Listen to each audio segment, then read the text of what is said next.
Good morning students.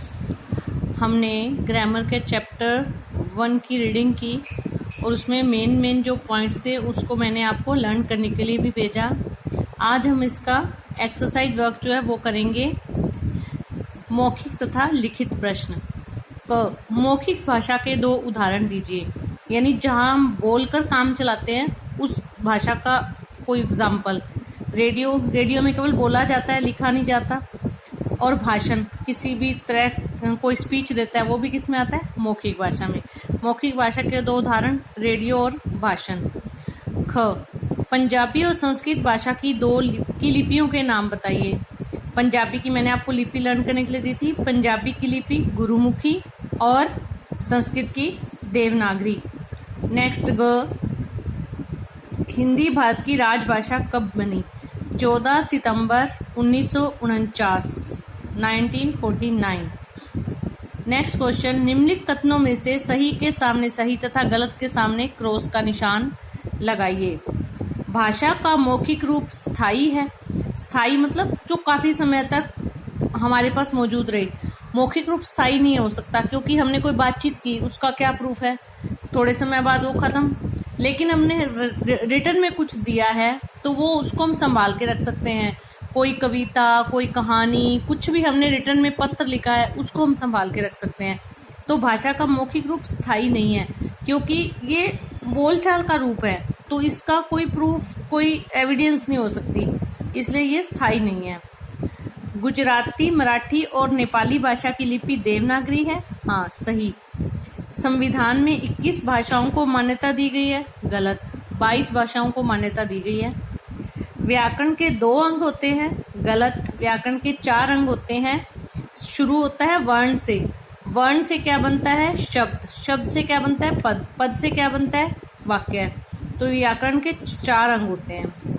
बोली भाषा का विस्तृत रूप है। विस्तृत मतलब फैला हुआ, या उसका उससे अच्छे वाला जो रूप। लेकिन ये गलत है, क्योंकि बोली जो है वो भाषा का विस्तृत रूप नहीं है, भाषा बोली का विस्तृत रूप है, इसलिए ये वाला भी रोंग है। नेक्स्ट, निम्नलिखित रिक्त स्थानों को उचित शब्दों द्वारा भरिए। हिंदी का विश्व में दूसरा स्थान है। हिंदी भाषा का प्रयोग करने वाले लोगों की दृष्टि से हिंदी जो है ना वो विश्व की दूसरी ऐसी भाषा है जो सबसे ज्यादा प्रयोग में लाई जाती है। नेक्स्ट, भाषा के शुद्ध रूप का ज्ञान कराने वाला शास्त्र व्याकरण कहलाता है। भाषा का शुद्ध रूप जो सही है उसका ज्ञान कराने वाला शास्त्र क्या कहलाता है? व्याकरण। ग्रामर जिसको आप बोलते हैं ना, वो व्याकरण वही है जो हमें ये बताता है कि कौन से नियम कहाँ पर लागू होंगे। नेक्स्ट, साहित्य के 2 रूप, गद्य तथा पद्य। गद्य मतलब जो आपके सिंपल चैप्टर, पद्य मतलब कविता वाला, काव्य वाला पार्ट। गद्य साहित्य के 2 उदाहरण। गद्य साहित्य में क्या क्या लिखा जाता है? कहानी, उपन्यास, लेख, ये सब गद्य के अंदर आते हैं। निम्नलिखित भाषाओं की लिपियों के नाम लिखिए। जर्मन भाषा की लिपि रोमन।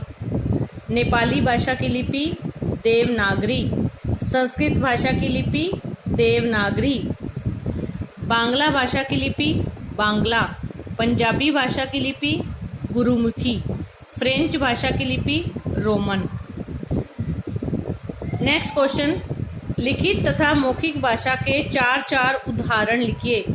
लिखित भाषा पत्र, लेख, समाचार पत्र, जीवनी, ये सभी क्या है? रिटर्न के एग्जाम्पल है, जो हम रिटर्न रूप में रखते हैं। लिखित रूप में हम पत्र लिखते हैं, लेख लिखते हैं। जीवनी होती है किसी की लाइफ के बारे में लिखना। अगर वो खुद अपने लाइफ के बारे में लिखता है तो वो आत्मकथा होती है। अगर किसी के जीवन के बारे में कोई दूसरा लिखता है तो वो जीवनी होती है। नेक्स्ट, मौखिक। मौखिक रूप में भाषा रेडियो, भाषण, टेलीफोन, दूरदर्शन। नेक्स्ट, निम्नलिखित स्थितियों में भाषा के कौन से रूप का प्रयोग किया जा रहा है? अब इस स्थिति बताइए, इस स्थिति में भाषा का लिखित रूप प्रयोग हो रहा है या मौखिक? समाचार वाचक द्वारा समाचार वाचन। समाचार वाचक मतलब न्यूज रीडर। जो वो न्यूज पढ़ता है ना, तो वो न्यूज पढ़ने के लिए क्या प्रयोग करता है? मौखिक रूप प्रयोग करता है ना, इसलिए वो क्या है? मौखिक रूप। अगला, पुस्तकालय में बैठकर पुस्तक पढ़ना, ये भी मौखिक रूप। नेक्स्ट, कंप्यूटर पर इंटरनेट द्वारा जानकारी प्राप्त करना, ये भी मौखिक रूप। टेलीफोन पर बातचीत, ये भी मौखिक रूप। फोन पे हम बात करते हैं तो मुंह से बोल के ही होता है, रिटर्न तो उसमें कुछ भी नहीं होता। नेक्स्ट, मंच पर कविता पाठ करना, ये भी मौखिक रूप, इसमें भी बोलने वाला काम है। इसमें हमें ये नहीं होता कि इसमें हमने कोई रिटर्न भाषा का प्रयोग करना है। तो ये यहाँ तक आपने कंप्लीट करना है, बाकी हम कल करेंगे। धन्यवाद।